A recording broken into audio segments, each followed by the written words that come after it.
Il est d'usage de commencer par des remerciements. Il est d'usage de commencer par des remerciements sincères. Ces remerciements sincères, ils vont naturellement à Jérémy Ayman, l'organisateur de ce colloque. Ils vont également à Madame Baratanier et à Monsieur Yasmine Chatou, qui a vraiment beaucoup aidé, effectivement. Et merci vraiment de votre compréhension, en espérant que, pour ma part, bon, j'ai pas été trop capricieux, voilà. Remerciements également à vous autres, qui êtes si aimablement présents. Et je ne vais pas trop développer longtemps les remerciements parce que je vais vous poser une question. Quel est le point commun entre un colloque, une conférence et le transport de passagers? Le point commun, c'est très simple, c'est l'obligation de ponctualité que vient de me rappeler Jérémy. Et donc, vous comprendrez que je sois assez bref sur l'introduction, puisque de toute façon, Jérémy a déjà présenté les 3 éléments qui, en quelque sorte, structurent l'organisation juridique du transport, puisque nous avons effectivement une réglementation modale. Donc ces 3 éléments, vous l'avez vu, c'est l'eau, l'air, l'eau et la terre. Nous n'avons pas effectivement le feu, nous espérons que nous n'aurons jamais, parce que les malheureux qui ont pu y passer, effectivement, n'en sont peut-être pas ressortis indemnes. Et si l'on prend ces 3 modes, ils ont un point commun. Leur point commun, c'est qu'ils échappent aux droits nationaux. La première chose que j'aimerais souligner, avant de laisser la parole à mes collègues, c'est l'abandon du droit national dans le domaine du transport de passagers. Quelle est l'importance de cet abandon? Quelles sont ses conséquences pratiques au regard de la protection des personnes, alors que, par exemple, pour le droit français, l'obligation de sécurité était une règle d'or? Cette question sera abordée successivement par Laurent Sigouard, Xavier Delpech et Gaël. Pour commencer, Laurent, je ne tarde pas, je te donne la parole. Merci beaucoup, cher Christophe. Quelques remerciements, si tu me le permets. Tout d'abord, auprès du professeur Jérémy Ayman, un remerciement multiple en réalité. Un remerciement tout d'abord pour cette belle idée que celle de ce colloque.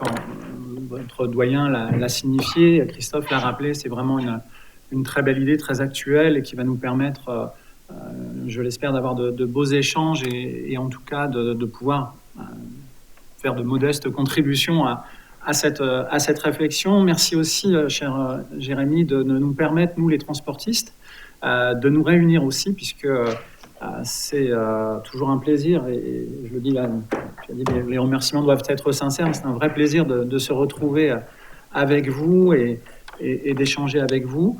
Merci également pour la qualité de l'accueil. Les 2 personnes que vous avez citées se sont éclipsées quelques instants, mais voilà, il faut vraiment dire que nous avons été très bien accueillis. Et si on le précise autant, c'est que ça n'est pas forcément la règle. En tout cas, on est très bien à Lyon. Donc, merci beaucoup pour cet accueil. Et une pensée également pour notre collègue qui ne peut être présente aujourd'hui. Donc, le sujet qu'il m'a été donné de vous présenter s'intitule « Retour sur la notion de circonstances extraordinaires au sens du règlement 261-2004 ». Heureux qui, comme Ulysse, a fait un beau voyage, nous dit le poète. Le juriste, lui, va s'intéresser à celui qui, justement, n'a pas fait un beau voyage. Le passager aérien peut, lui, aujourd'hui, faire appel à des sociétés pour recouvrer sa créance d'indemnisation. Et la CJUE vient d'ailleurs d'indiquer que toute clause contraire était illicite. Placé dans son contexte historique, ce règlement 261-2004 a pour qualité première de mettre en lumière la nécessité d'offrir aux passagers aériens une meilleure protection dans un contexte, il ne faut pas l'oublier, qui était celui d'une forte libéralisation. Ce règlement apporte aussi, en ce qu'il complète, un dispositif dans lequel dominaient les conventions de Varsovie puis de Montréal, sachant que celles-ci se donnaient un objectif d'uniformisation, mais pas nécessairement de traitement exhaustif des difficultés juridiques nées de la relation entre le transporteur aérien et le passager. Pour autant, des questionnements sur la compatibilité de la Convention de Montréal notamment et du règlement sont apparus, notamment dans le cadre de cette indemnisation des retards et des annulations. Toutefois, comme cela a été admis majoritairement, les demandes qui n'entrent pas dans le cadre de la Convention peuvent en revanche être soumises à d'autres sources du droit. Le règlement a ainsi trouvé sa place dans le droit des passagers. Partant, le règlement se distingue donc du droit international, mais également du droit des contrats et de la responsabilité. Il l'a fait d'une manière originale, puisque si la notion de responsabilité, comme l'observe le professeur Correia, irrigue le règlement, la protection des passagers s'effectue en dehors des schémas classiques de réparation, en s'éloignant autant que faire se peut du régime de responsabilité contractuelle. À la lecture du règlement apparaît en fait une sorte de bouclier de protection du passager. Ceci explique que le transporteur ne puisse se libérer de certaines de ses obligations. Mais la Cour de justice, par sa vision extensive de la protection, a modifié cet équilibre textuel en faveur d'une lecture résolument favorable aux passagers consommateurs. Cette intervention se manifeste notamment dans le cadre de l'obligation d'indemnisation. Le règlement met ainsi en place un système d'indemnisation qui se veut forfaitaire et standardisé. L'indemnisation figure parmi les droits essentiels ayant été conférés par le règlement aux passagers. Si le règlement se distingue des schémas classiques de réparation, il adopte une notion, les circonstances extraordinaires, qui doit permettre au transporteur aérien effectif d'écarter l'obligation d'indemnisation qui pèse sur lui dans les situations prévues par le règlement. Cette exonération intervient toutefois dans un cadre qui n'est pas celui du droit commun des contrats. De manière globale, les mécanismes habituels du droit commun qui permettent au transporteur débiteur de l'obligation d'échapper à l'exécution de sa prestation sont absents du règlement. Cela ne prive pas toutefois l'étude du droit commun de tout intérêt. Il est d'ailleurs tentant, et certains l'ont fait, de voir dans les circonstances extraordinaires l'application de la force majeure. Mais l'assimilation ne nous semble ici plus théorique qu'en réalité pratique et fut d'ailleurs rejetée lors de l'adoption du règlement. La lecture faite des circonstances extraordinaires par la jurisprudence symbolise à elle seule les critiques qui ont pu être faites au règlement ces 20 dernières années. Les reproches des compagnies aériennes portent aujourd'hui pour l'essentiel sur le fait que la notion de circonstances extraordinaires fait l'objet d'une interprétation qu'ils estiment trop sévère à leur égard. Celle-ci dénonce une charge financière pesant trop largement sur la rentabilité et qui dépasse ce que supportent habituellement les autres professionnels du transport de passagers. En réalité, ce n'est pas tant le texte qui est ici remis en cause, c'est l'interprétation qui en est faite par la jurisprudence. Sturgeon raisonne ainsi encore dans tous les services juridiques des compagnies aériennes comme la consécration d'un droit à indemnisation des victimes de retard de plus de 3 heures.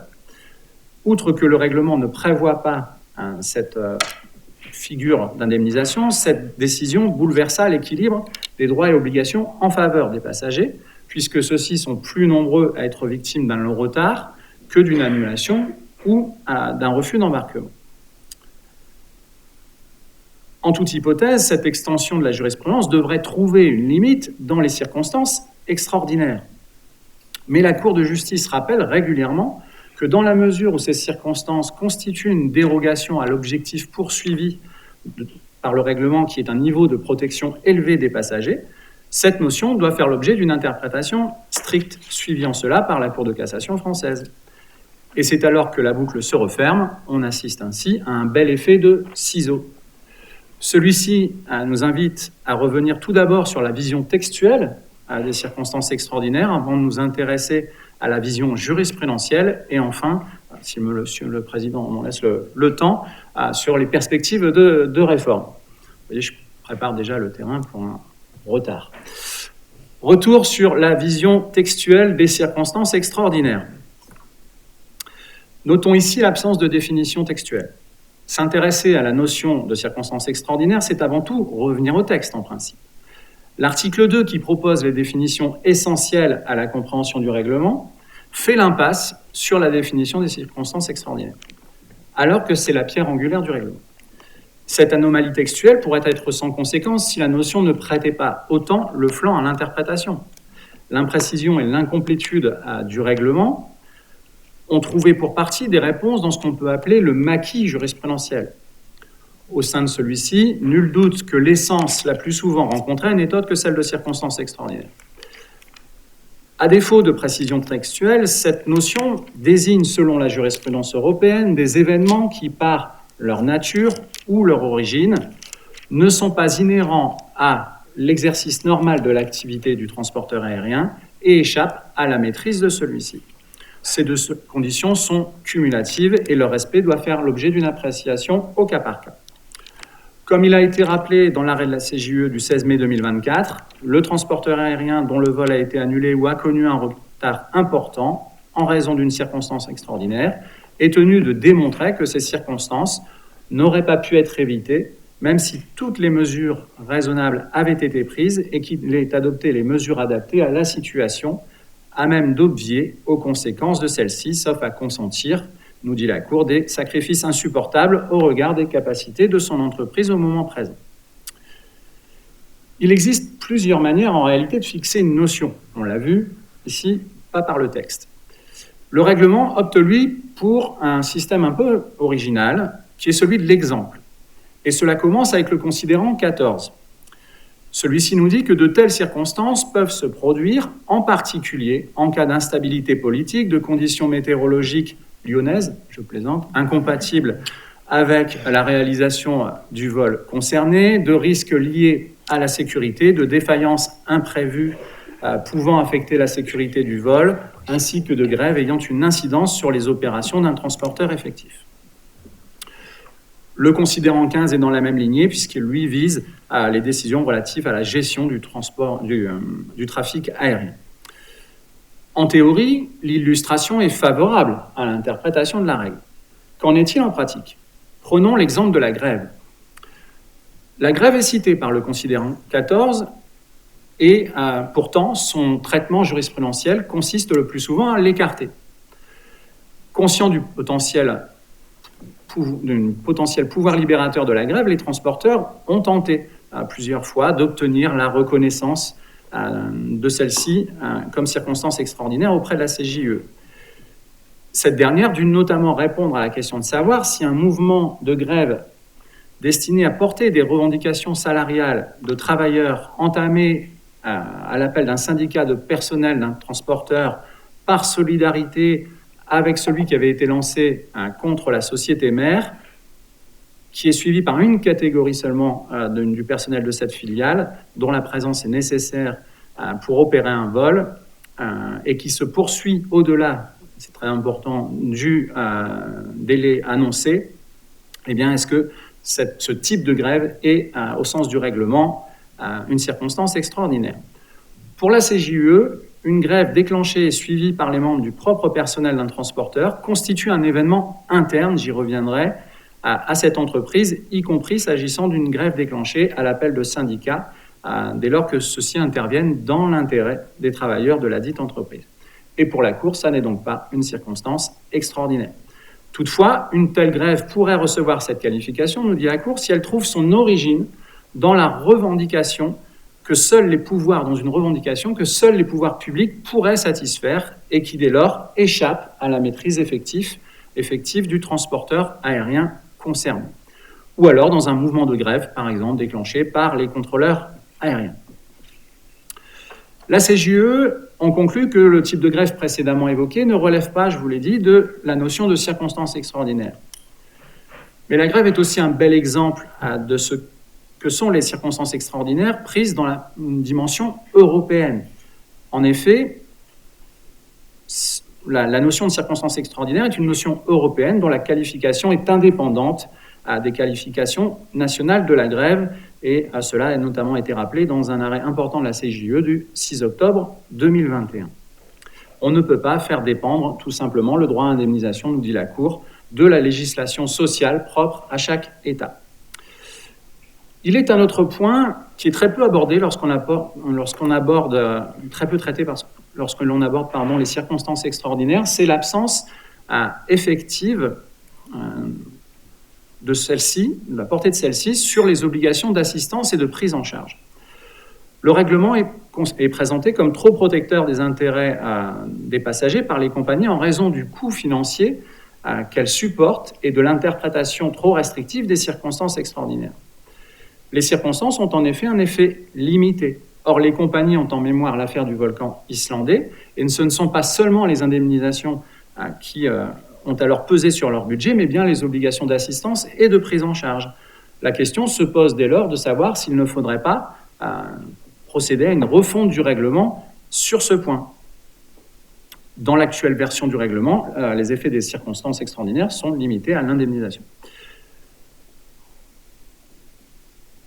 On notera qu'il n'existe pas de disposition qui prévoit qu'en cas de circonstances extraordinaires, le droit à assistance disparaisse.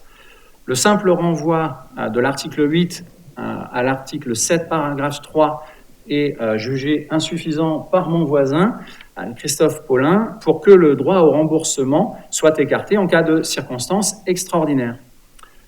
Il a également été jugé, puis signifié dans les orientations interprétatives de 2016, qu'une indemnisation est toujours due en cas de refus d'embarquement et que les transporteurs aériens ne peuvent justifier un cas de refus d'embarquement être exempté du paiement d'une indemnité en invoquant des circonstances extraordinaires. Il a encore été rappelé récemment par la CJE que le règlement ne contient aucune disposition qui permette, dans ce cas, très simplement, même en cas de Covid-19, de faire fi tout simplement de ce droit à assistance. Dans le cadre de ces orientations interprétatives de 2016, la Commission a également indiqué que le règlement ne contient aucun élément qui permettrait de conclure qu'il établit une catégorie distincte d'événements particulièrement extraordinaires. Et donc, on n'aurait pas non plus la possibilité d'écarter le droit à prise en charge. Mais la Commission européenne a, elle, estimé qu'en cas d'événement exceptionnel, il faudra admettre que le règlement a pour objet de garantir une prise en charge adéquate et que les compagnies ne devraient pas être sanctionnées lorsqu'elles peuvent tout simplement prouver qu'elles ont tout mis en œuvre pour satisfaire à leurs obligations en vertu du règlement. On voit ici qu'une nouvelle catégorie d'événements tend à poindre son nez, et je vous avoue que ça fait quand même frémir un peu les juristes parce qu'on a déjà beaucoup de difficultés avec les circonstances extraordinaires, et on vient nous expliquer qu'il faudrait peut-être créer une catégorie d'événements exceptionnels. Et là, je vous avoue que ça réjouit peut-être Xavier Delpech qui pourra écrire sur un sujet un peu novateur dans ce domaine, mais c'est déjà fait. Mais très sincèrement, c'est un peu inquiétant, et cela nous amène à la vision jurisprudentielle des circonstances extraordinaires. On assiste ici à une approche dichotomique des circonstances extraordinaires. La Cour a adopté une véritable grille de lecture selon l'origine de l'événement. Il ressort de sa jurisprudence que les événements dont l'origine est interne doivent être distingués de ceux dont l'origine est externe. Seuls ces derniers sont susceptibles d'échapper à la maîtrise effective du transporteur, nous dit la Cour. Alors, on peut certes reprocher à la CJCE et à la CJE leur interprétation défavorable aux transporteurs aériens. En revanche, on peut difficilement lui faire le procès. On doit mettre à son crédit la volonté d'expliciter dans chacune de ses décisions les raisons qui ont conduit à retenir ou à écarter les dites circonstances. Cette adoption d'une grille interne-externe pour clarifier ou classifier les circonstances est régulièrement rappelée, là encore été, dans un arrêt du 13 juin 2024. La CJUE y énonce que s'agissant de la condition selon laquelle l'événement en cause doit échapper à la maîtrise effective du transporteur aérien concerné, il y a lieu de rappeler que les événements dont l'origine est interne doivent être distingués de ceux dont l'origine est externe. Alors j'avais encore beaucoup de choses à dire, mais le temps passe trop vite. Donc vous pourrez retrouver plus de développement dans la version écrite. Je voudrais alors simplement, pour pouvoir garder du temps un peu pour parler de prospective, vous faire état de deux décisions très importantes du 13 juin 2024 qui, comme l'a dit le professeur Jérémy Eman, manifestent pleinement l'esprit du règlement, lequel recherche avant tout un équilibre dans la protection des intérêts des passagers par rapport à ceux des transporteurs aériens. Donc ces deux décisions étaient assez novatrices, puisqu'ici, on parlait pour la première fois, mais en tout cas de manière très précise, de circonstances extraordinaires dans le cadre de vices cachés. Et la Cour ici est venue admettre qu'il y avait, en tout cas potentiellement, des circonstances extraordinaires dans les deux cas. Et encore une fois, vous retrouverez tous les détails dans la version écrite. Et la défaillance technique et le vice caché de conception, nous dit par exemple la Cour, par le concepteur de l'avion, est ici considéré comme une circonstance extraordinaire, ce qui se veut favorable aux transporteurs. Toutefois, je passe très rapidement, il y a quand même quelques limites. Il y a la problématique de la maîtrise effective, en l'occurrence, qui vient ici quand même tempérer le fait que la solution soit extrêmement favorable aux transporteurs, et la problématique aussi des mesures raisonnables qui pourraient notamment reposer sur des mesures préventives, à savoir, et là c'est mon autre voisin qui l'a signifié, sur le fait qu'on exige des transporteurs qu'ils prévoient dans certains aéroports, pas dans tous, je t'ai bien lu, des appareils de substitution, notamment quand le vice est connu. Et ça peut s'entendre, mais ça veut dire que ça renvoie encore une charge financière sur les transporteurs.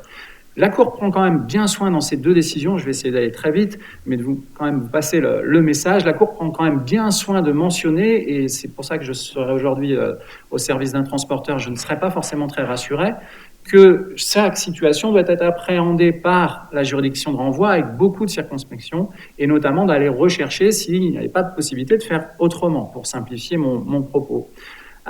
Il y a aussi, évidemment, à l'inverse, des événements qui sont externes. Et on peut ici penser à un arrêt du 11 mai 2023 relatif au décès d'un copilote. La suite de ce décès est évidemment très logique, c'est que le personnel qui devait voler avec cette personne n'en avait pas le cœur, vous le comprendrez très bien, et donc très simplement, elles n'ont pas pris part à ce vol, le vol a été annulé, et les juges ont considéré que ça n'était pas un événement qui était une circonstance extraordinaire parce que c'était interne et que la maladie comme le décès, même si la personne à l'époque avait fait des examens médicaux qui prouvaient qu'elle était en bonne santé, ne pouvait pas être considérée comme étant tout simplement une circonstance extraordinaire.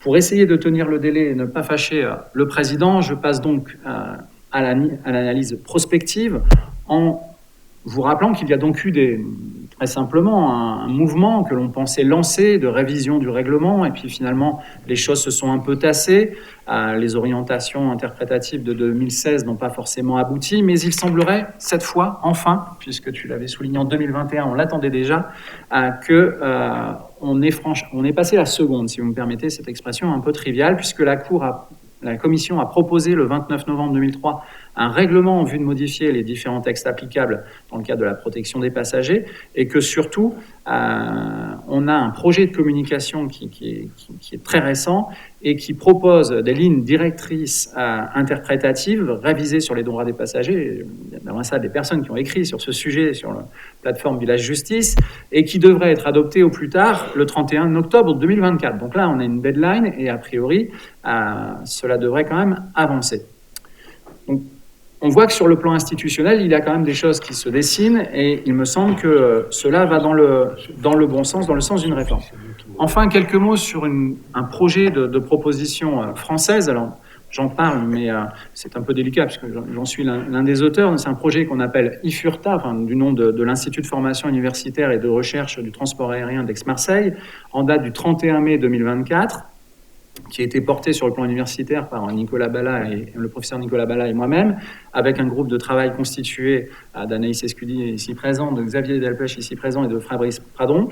Et nous avons, mais j'en terminerai là, promis, parce que sinon je vais être trop long, à proposer justement ce qui nous semblait manquer dans le règlement, c'est-à-dire une refonte des considérants pour être beaucoup plus précis, notamment sur la notion de sacrifice insupportable. Et nous avons également revu, alors l'ensemble du règlement, même là je me contente de la partie qui fait l'objet de mon intervention, nous avons également revu tout ce qui concerne les circonstances extraordinaires, reproposer une définition de l'article 7, etc. Et donc on peut, en toute logique, sur, je dirais, cet aspect prospectif, dire qu'il faut s'attendre dans les prochains mois à un nouvel envol des circonstances extraordinaires. Je vous remercie.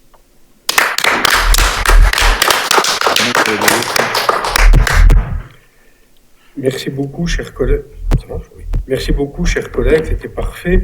Tu as vraiment très bien mis en évidence les caractéristiques des circonstances extraordinaires, avec l'autonomie de la notion, avec également la position de la Cour de justice, qui n'est pas un simple interprète, mais qui est un créateur de droit, et sa réticence à étendre la notion de circonstances extraordinaires, et également, c'est très important, l'indifférence d'existence de circonstances même éminemment extraordinaires pour l'obligation de prise en charge des passagers. Et outre cette présentation qui souligne vraiment l'importance en quelque sorte du règlement européen, tu nous facilites considérablement l'introduction vers l'intervention de notre collègue Xavier, puisqu'il va traiter naturellement de l'effectivité des droits reconnus par le règlement 261/2004.